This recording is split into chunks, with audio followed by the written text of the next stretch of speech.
어제에 이어서 어제랑 이어지는 말씀 계속해서 사도행전을 같이 보고 있지만 어제의 말씀에는 이제 하나님께서 그 아시아 쪽으로 가는 것도 막으시고 또 예수의 영이 또 그 다시 먼 길을 돌아 다른 길로 가려고 했었던 것도 막으시고 그러다가 환상 중에 마게도냐로 와라 하는 그 마게도냐 사람의 요청을 보게 하시고 그 다음에 그 마게도냐 땅으로 넘어와서 오게 된 때가 빌립보라는 곳이었습니다.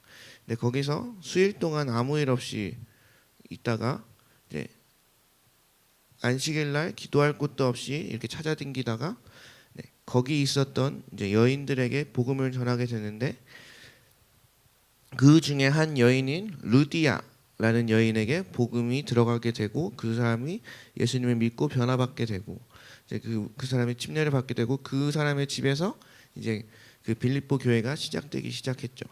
그래서 그 16절을 보시면 우리가 기도하는 곳에 가다가라고 말이 나오는데요. 이게 바로 루디아의 집일 거라는 추측이 있습니다. 이게 확실하진 않지만 거의 맞을 거예요. 왜냐하면 15절에서 바로 그 루디아가 바울과 그 선교팀 실라 디모데를 우리 집에 유하라 하고 강권해서 머물게 했다는 구절이 나오고 그다음에 16절에 우리가 기도하는 곳에 가다가라고 나왔기 때문에 루디아의 집에서 생활을 하면서 이제 기도하는 곳에 가다가 이제 점치는 귀신 들린 여종을 만나게 됩니다.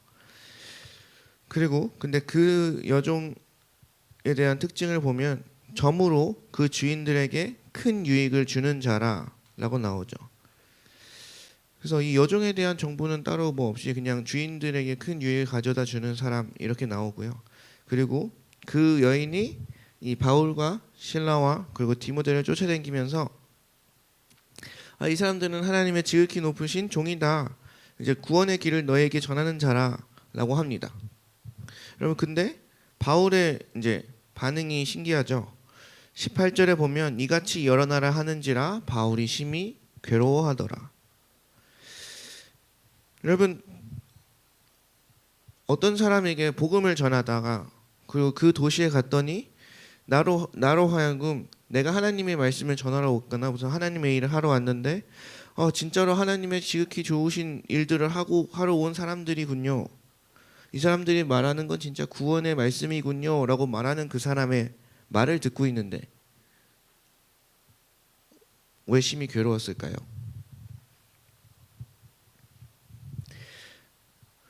지금 그냥 그 앞에 나와 있는 점치는 귀신 들린 여종이다 이 말만 빼고 그냥 보면 내가 사역하러 왔고 내가 하나님의 말씀을 전하러 왔고 내가 선교하러 왔는데 거기 가서 며칠 선교하지도 않았는데 어떤 한 여인이 와서 정말로 귀한 사역들을 하시네요. 정말로 하나님이 보내주신 사람들이네요. 정말로 그 말씀을 듣고 구원의 말씀을 들으니 너무 좋네요. 이런 식으로 말을 했다고 하면 여러분 그게 괴로워할 일일까요? 여러분들이라면 어떻게 하셨을 것 같은가요? 점치는 귀신 들린 여종이라는 표현은 되게 전지적인 작가 시점으로 본 거니까 귀신 들린 여종이라는 걸 알게 된 거지. 만약에 그냥 똑 까놓고 얘기해서 무당이 갑자기 당신의 말씀을 듣고 내가 변화돼서 구원의 길을 알게 됐어요 라고 하면 아멘 할렐루야 좋은 일이네요 하지 않을까요? 여기서 바울은 왜 심히 괴로워했을까? 일단 그 속에 귀신이 있는 것을 알았을 수도 있죠. 근데 그 앞에서 하는 얘기들과 좀 이렇게 돌이켜 계속 보다 보면 나를 높이고 나를 인정하는 것들에 대해서 경계했던 것들을 알 수 있어요. 우리가 한 며칠 전으로 돌아가 보면 어느 한 도시에 갔을 때 거기서 하나님의 뜻이 하나님의 역사가 나타나는 것들을 보고 그 도시의 사람들이 바울과 그 바나바를 신으로 모시려고 했었어요. 그때도 그 바울과 바나바가 극구 만료하여 나는 신이 아니고 예수 그리스도를 전하는 그냥 자일 뿐이라고 하면서 극구 자기가 드러나는 것들을 경계했던 대목들이 나오거든요. 후에는 실제로 그 나를 신으로 여기려던 그 사람들이 갑자기 돌변해서 그 다음부터는 갑자기 그 바울과 바나바를 박해하게 됩니다. 그랬던 경험들이 있어요. 그래서 여기서 하나님의 종으로서 그런 구원의 길을 전하는 자라라고 해서 뭐 칭찬하는 것 같고 인정해 주는 것 같아 보이는 이 말을 듣고 바울이 심히 괴로워했었던 이유는요, 주님이 아니라 내가 높아지고 있기 때문에입니다. 여러분, 그 하나님의 종이라는 말이요, 되게 이상한 말이에요. 무슨 어떤 식으로 이상한 거냐면, 종인데 높임을 받아요. 사람들한테요. 우리가 그냥 종이라고 했으면 보통 그냥 우리가 이렇게 알고 있는 그런 신분제도 사회라고 생각을 하면, 어떤 사람은 평민이고 어떤 사람은 종이라고 했을 때 그 종을 우리가 거들떠도 안 봤을 거예요. 근데 하나님의 종이라는 소리가 들어가면 뭔가 달라져요. 그래서 실제로 사역자분들이나 혹은 다른 사람들이 뭔가 하나님의 뜻을 받아 뭘 할 때, 그저 하나님의 종일 뿐입니다, 저분은 정말로 하나님의 종이야라고 할 때 이게 높이는 말인가 낮추는 말인가, 그리고 실제로 사역자들이 그걸 고백을 할 때도 이걸 날 높이려고 하는 건가 날 낮추려고 하는 건가 애매할 때가 되게 많아요. 겸손한 척하지만 겸손하지 않은 말이 저는 하나님의 종 뭐 이런 말인 것 같아요. 네.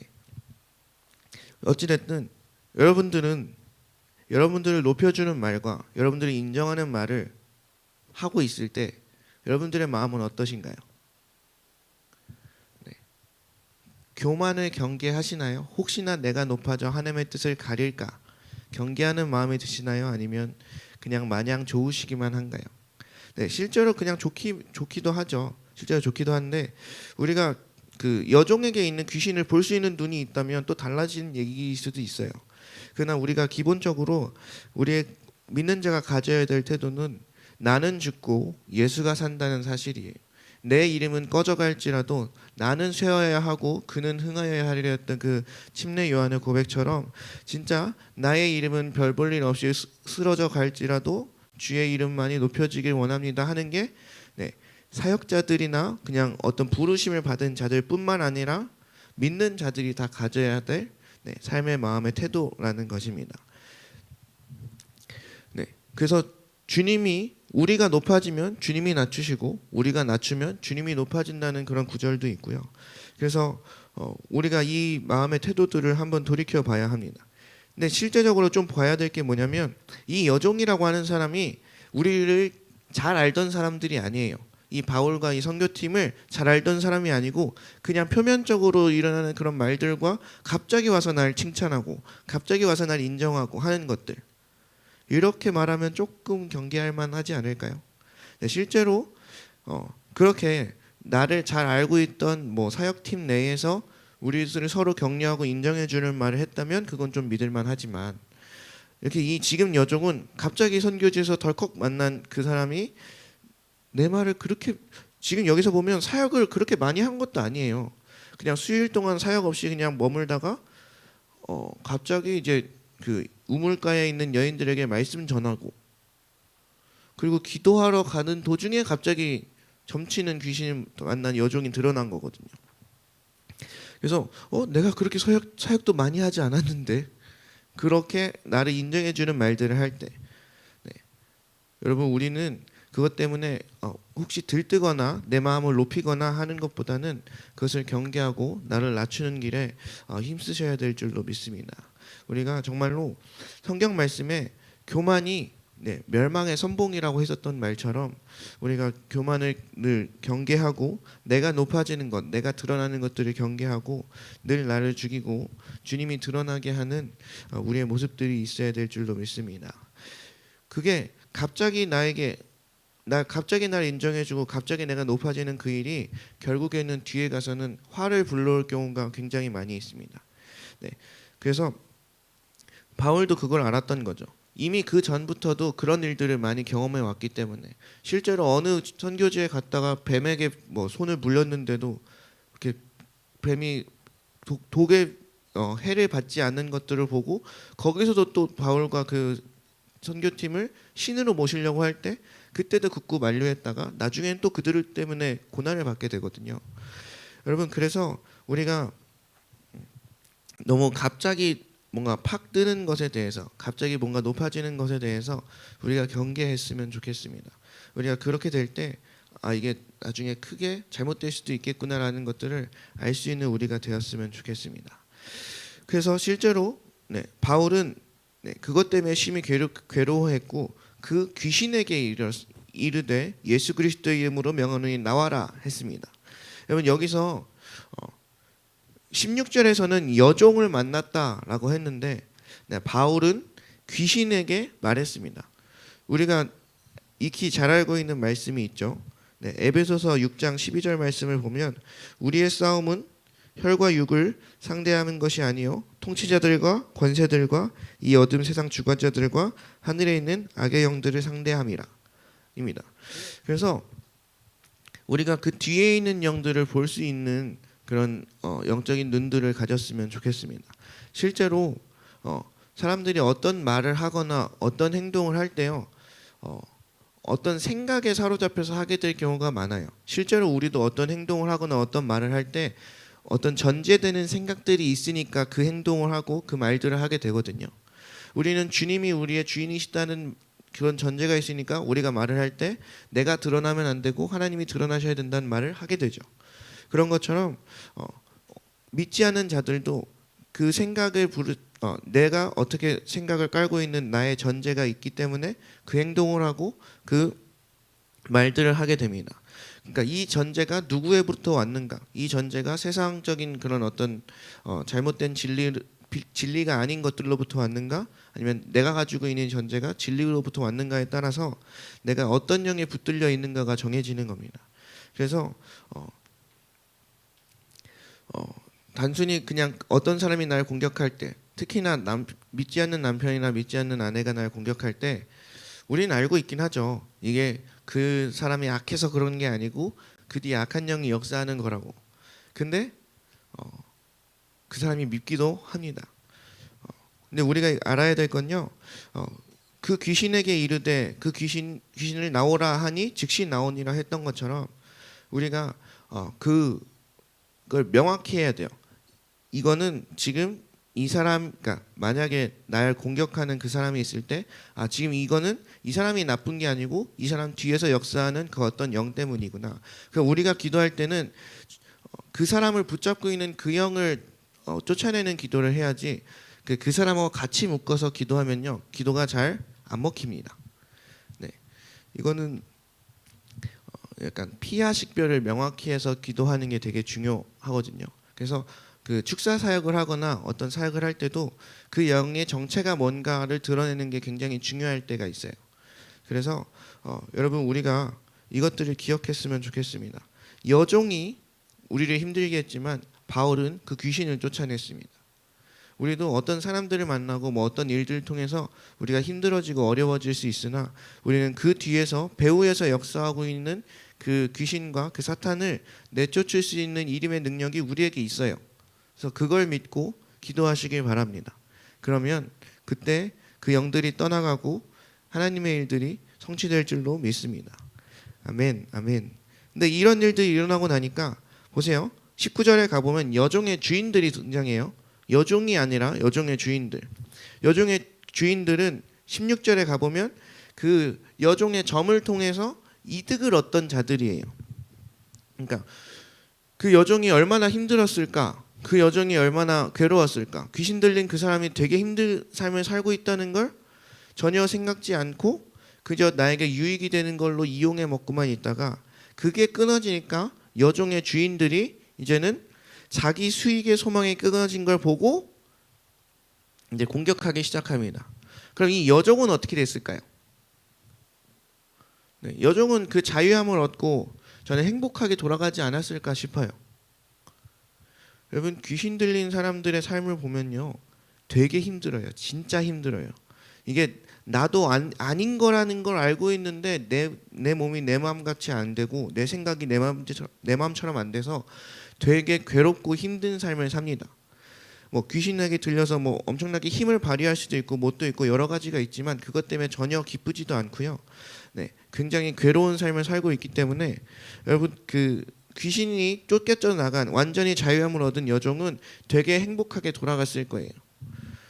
근데 그거랑 전혀 상관없었던 그 주인들이 자기 수익의 소망이 끊어진 것을 보고 공격을 당하게 됩니다. 실제로 어떤 사역을 하거나 하나님이 어떤 감동을 주시거나 어떤 명령을 하셔서 어떤 일에 뛰어들고 나면 우리 함께 현장에서 지금 같이 숨쉬고 있는 사람들은 별말 없는데 갑자기 그 사람의 상사라던가 뭐 그 사람의 남편이라던가 막 그런 얘기들이 막 들려오기 시작할 때가 있어요. 공격하는 그 사람이 나와 이 사람은 괜찮은데 전혀 다른 곳에서 불똥이 튀어서 나에게 공격이 들어올 경우가 있습니다. 이게 이럴 때 그냥 약한 것의 공격이구나 하면 됩니다. 중요한 건 이게 실제로 우리 삶에 일어나고 있다는 것들을 우리가 익히 알고 있다는 거죠. 되게 삶에서 먼 얘기가 아니에요, 이 얘기는. 그래서 내가 하나님께 이제 마음을 먹고 이제 목사님과 얘기해서 이렇게 하기로 했습니다. 그러면 잘하셨어요. 그냥 우리들끼리 이렇게 합의를 보고 좋아요 해봅시다 했는데 갑자기 그걸 들은 다른 집사님, 뭐 그걸 들은 다른 어떤 이가 갑자기 그건 그렇게 하면 안 된다는 등 막 이렇게 하게 되는 일들이 실제로 많이 일어나고 있습니다. 그럼 그건 다 뭐라고요? 자기 수익의 소망이 끊어진 것. 그러니까 자기가 볼 때 어떤 자기가 옳게 보고 있던 그게 없어졌으니까 하는 말이지 그게 꼭 믿음에서 온 것은 아니라는 거죠. 여기서 보면 이 빌립보라는 곳이 로마의 식민지였습니다. 그래서 이 주인들은 아마 로마 사람이었을 거라고 하고요. 로마 사람이고요. 이 여종은 그 식민지에 있었던 식민지 사람이 아닐까 하는 그런 추측들이 있어요. 그래서 이 여종의 주인들, 그 로마 사람들이 관리들에게 끌고 가서 상관들 앞에 데리고 가서 말하되 이 사람들이 유대인인데 이성을 심히 요란하게 한다. 여러분, 이성을 심히 요란하게 한 게 맞나요? 네, 우리가 어제도 봤지만 사역을 별로 못했어요. 주님의 뜻을 따라 왔는데 사역을 별로 못했어. 그냥 내가 한 거라고는 루디아라는 그 한 사람 변화시킨 것밖에 없어요, 아직. 그리고 이제 점치는 여종을 이제 귀신을 쫓아내준 거 딱 이 두 개 했어요. 근데 심히 요란하게 했대요. 그래서 로마 사람인 우리가 받지도 못하고 행하지도 못할 풍속을 전한다. 그래서 이것들을 고발해서 상관들이 옷을 찢어버리고 매를 치라 했습니다. 여러분, 근데 내일 이제 보게 될 본문에서 나오지만요, 바울은요 로마 사람이기도 해요. 유대인이기도 하지만 로마 사람이기도 해요. 그래서 뒤에 가보면 이제 이때 지금 여종의 주인들이 고발했었다가 나중에 때릴 거 다 때리고 이제 요게터가 흔들려서 나오게 되고 나서 이 바울이 이제 로마 사람이라는 걸 알게 되고 되게 두려워 벌벌 떨면서 괜찮지요, 우리 사이에 아무 이상 없지요 하고서 이렇게 보내게 되는 일들이 벌어져요. 여러분, 근데 중요한 건 그럼 왜 이때 바울은 자기가 로마인이라는 사실을 밝히지 않았을까? 실제로 여기서 로마인들이 고발하고 있을 때 내가 로마인이고 내가 로마법상 나도 어떤 그때 로마인들은요 그 식민지의 그 모든 법들 위에 있어서 법의 지배를 받지 않았어요. 이 상관들이라고 나오잖아요. 이 상관들이 법을 집행하는 상관들이었을 텐데 로마인들만큼만은 그 법 위에 있었습니다. 그렇기 때문에 지금 바울도 내가 로마인이라는 걸 밝혔으면 이것이 그냥 넘어갔을 수도 있어요. 그때 그 고발이 되지 않았을 수 있어요. 근데 바울은 여기서 본인이 로마인이라는 걸 말하지 않습니다. 그리고 받을 고난을 다 받죠. 여러분, 왜 그랬을까요? 왜 이랬을까요? 우리가 어떤 무슨 피해를 받고 어떤 그 고난을 받고 어떤 환난을 당한다고 했을 때 우리는 그것을 피하고 면하고 안 하기 위해서, 안 당하기 위해서 우리가 쓸 수 있는 표현을 다 쓰잖아요. 이것을 조금이라도 감할 수 있다면 내가 할 수 있는 걸 다 동원해서 조금이라도 그걸 안 하거나 피하면 제일 좋고 안 당하면 제일 좋고 당하더라도 조금 당할 수 있도록 우리가 어떻게든 우리에게 있는 모든 패드를 다 사용하는데 바울은 자기에게 있는 거의 골드키인 그 로마인이라는 사실을 밝히지 않습니다. 왜 이랬을까? 그냥 제가 묵상하건대 그냥 그것 자체도 하나님께 맡긴 게 아닐까 싶어요.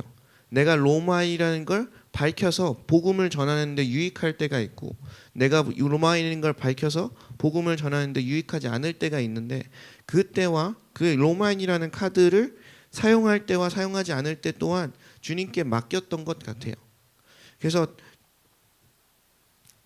뒤로 가보면 그 바울은 로마인이라는 걸 절대로 계속 밝히지 않아요. 근데 그 상관들이 얘가 로마인이라는 걸 알게 되고 그 주인들이 알게 된 다음에 태도가 바뀌는 거거든요.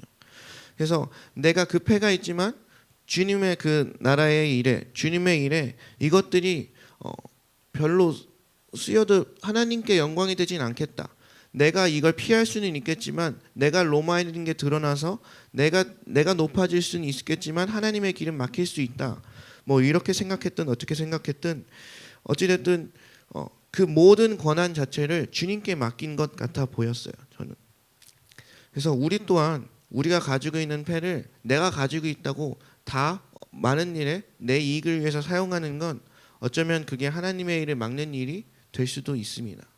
그래서 우리도 우리가 가지고 있는 것, 솔직히 말하면 그걸 가지고 있게 하게 해주신 것도 주님의 은혜거든요. 네, 바울은 아버지가 그 원래 베냐민 지파 사람이었는데 그때 당시에 로마에게는 뭐가 있었냐면 전쟁에 나가서 공을 세우면 로마인으로 인정해주는 제도가 있었어요. 그래서 바울이 한 게 아니고 바울의 아버지가 어떤 전쟁에 참여해서 공을 세웠고 그래서 로마인이 됐다라고 보고 있거든요.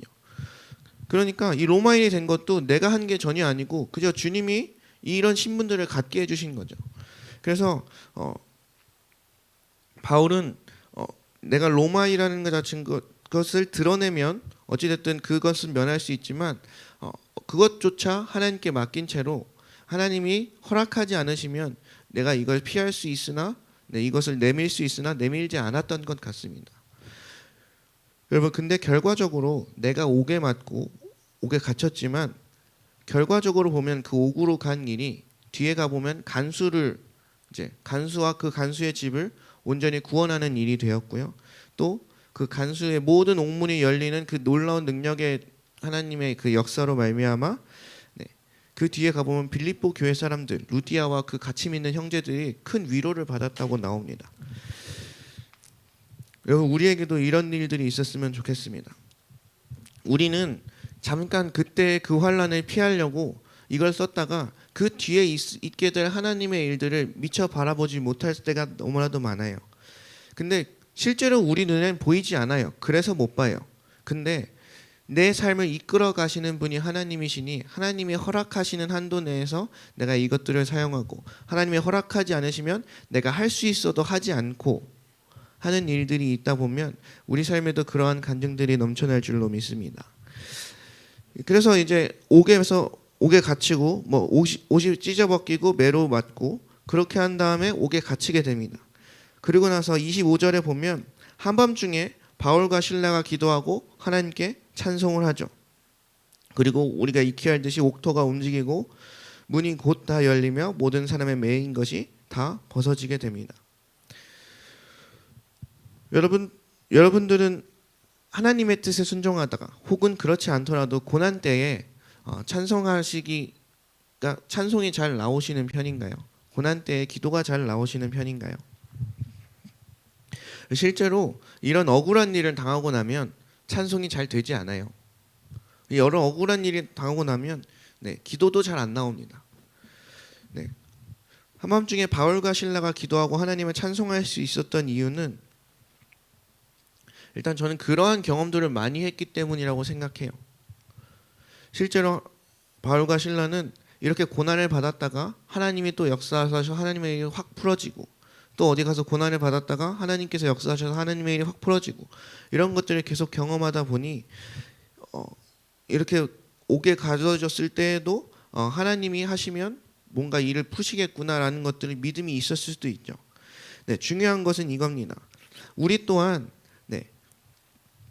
하나님의 뜻 때문에 하나님의 그 어떠한 일 때문에 하나님 그 예수 그리스도의 이름 때문에 고난을 받게 됐거든 우리도 찬송하며 기뻐할 수 있어야 된다는 겁니다. 성경 말씀에 그 마태복음 5장에 가보면 이런 말들이 나와요.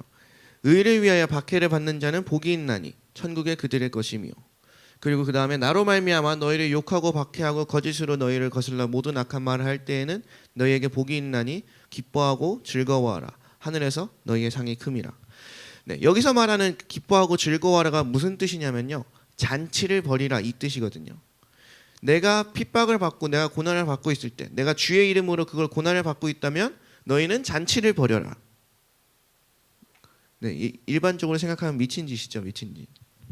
이렇게 했을 때 왜 그러냐면 천국에서 상이 큼이라. 그리고 하나님께서 역사하시기 때문이다 라는 겁니다. 여러분, 우리가 진짜로 억울한 일을 당했을 때, 특히나 주님 때문에 억울한 일을 당했을 때는 그것이 기회가 될 줄로 믿습니다. 여러분, 주를 믿는 자들에게 그러한 위기는 곧 기회가 됩니다.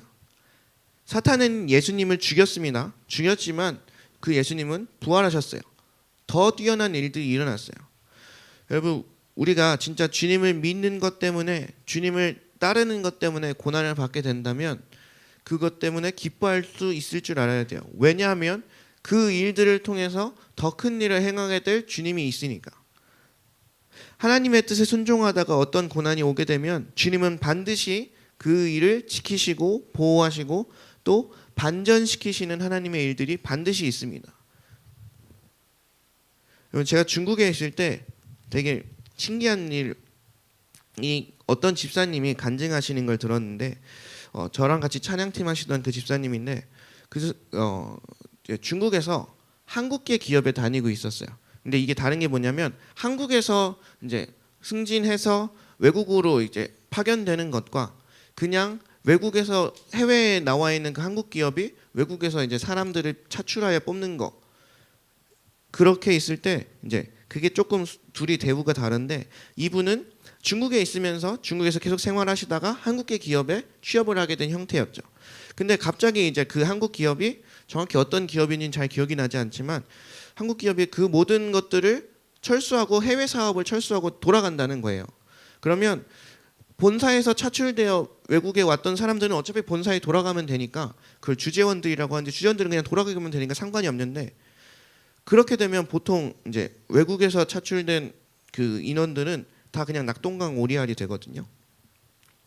그래서 그분이 하신 게, 갑자기 구조적인 위기가 돼서 그냥 그 회사에 갔더니 일주일 안으로 우리는 떠날 거니까 너는 이제 앞으로 네 살 길을 어떻게든 찾아봐라, 뭐 이런 일이 벌어졌다는 거예요.